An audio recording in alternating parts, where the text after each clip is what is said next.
So did you grow extra broccoli this season and you can't eat it all fast enough? You know, I always grow extra broccoli every year so I can put some up in the freezer. And broccoli is an awesome vegetable to freeze for winter eating.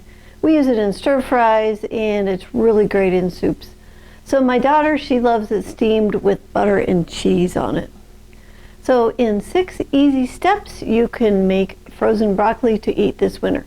So today I'd like to show you how we freeze our broccoli for winter dinners. Let's get started. All right, so step 1 is you get a large pot and you want to put a bunch of water in and get it boiling. So we have our pot of boiling water here, so we're ready to blanch because we're going to blanch everything. And then next we want to cut up our broccoli. So I've already washed the broccoli and I harvested this morning from the garden. And so you're going to cut the big stems off. Now, if the stems are tender, you can, you can just peel the sides of these, the big stems. These are really good. I mean, at this point, you can just slice it and eat it as a vegetable, or we can now cut this up and we can put that with our broccoli. So we have a lot of good broccoli to eat because these stems are amazing. Okay, and then to cut the broccoli, I want to take the leaves off, like that. And then this is very tender, so I'm just going to cut these. And these can go right into your broccoli. If you want that a little smaller, you can cut those in half. And then I'm just going to come right on up through here, cut these. And you can make it whatever size you want. I'm making it small enough so everything is bite size. That way extra cheese sauce sticks to it, see? Okay, so like that.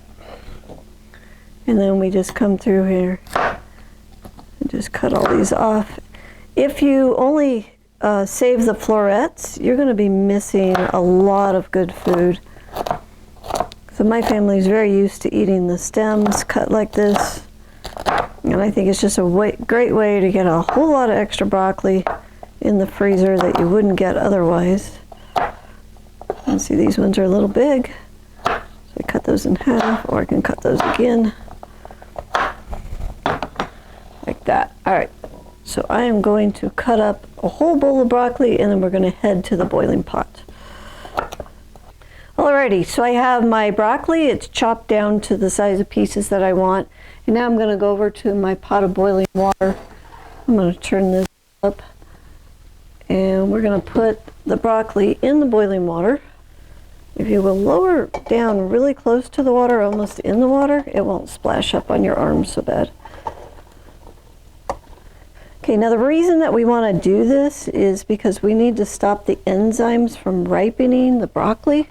So the broccoli will continue to ripen in your freezer and then it gets really funky really fast.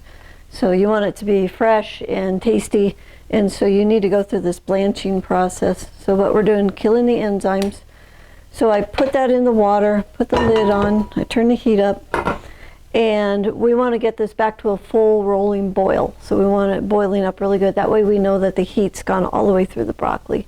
And then from there, we're going to move it over to cold water and we're going to stop the cooking process. So this is going to take maybe 5, maybe 10 minutes, depending on how big your pot is, how much heat you got, and how much water you got. So we're just going to keep an eye on this until we see it actually come back to a full rolling boil.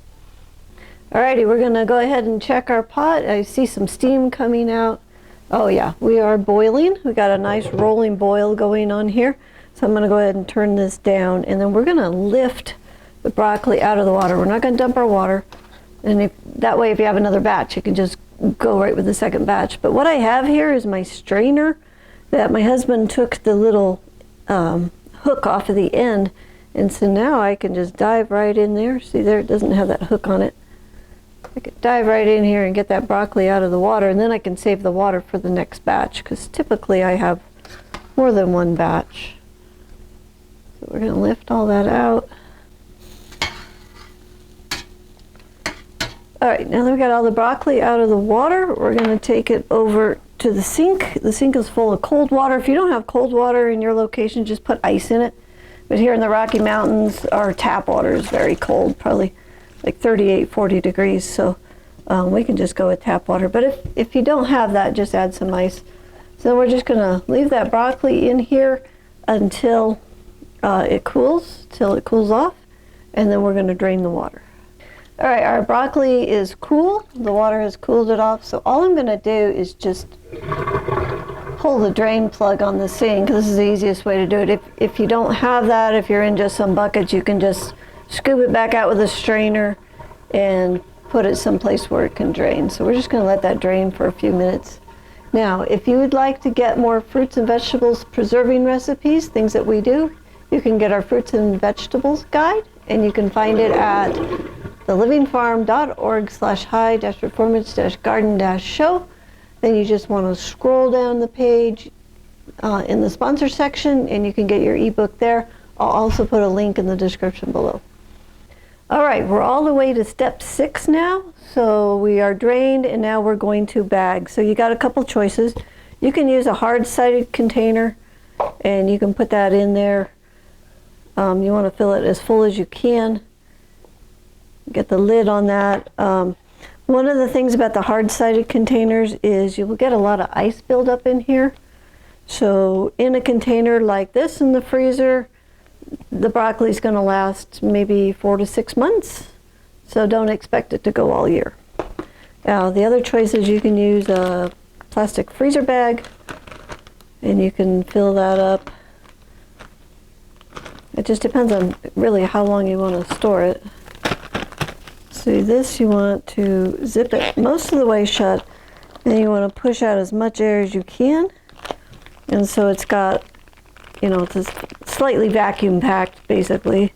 So that's another way. And then the other way is you can use your vacuum pack bags, and you can vacuum seal this. So I was digging around the freezer this last winter, and I came across a bag of broccoli that I had vacuum sealed 12 years ago. And it's like, well, I'll open it up. I'll either eat it or I'll feed it to the chickens. Well, we opened it up. We ate it. It was terrific. So in the vacuum seal bags, you have a lot of time that you can save it. They say it'll last a year to 18 months, but for us, it was 12 years. It was pretty good. So you don't want to pack it all the way to the top. And then we're going to pull this down, and then we're going to vacuum seal this. So I'll be right back. All right, so here's my vacuum sealed broccoli. So this is a really, really great way to put up broccoli if you need it to hold longer.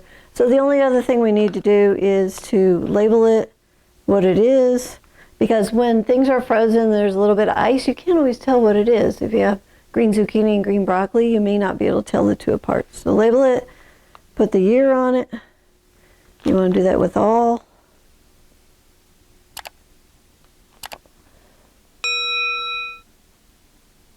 Okay, so everything is labeled, and this is ready to drop in the freezer. You want to kind of spread it around the freezer, let them freeze up, and then you can stack them. And this makes really great meals for the winter.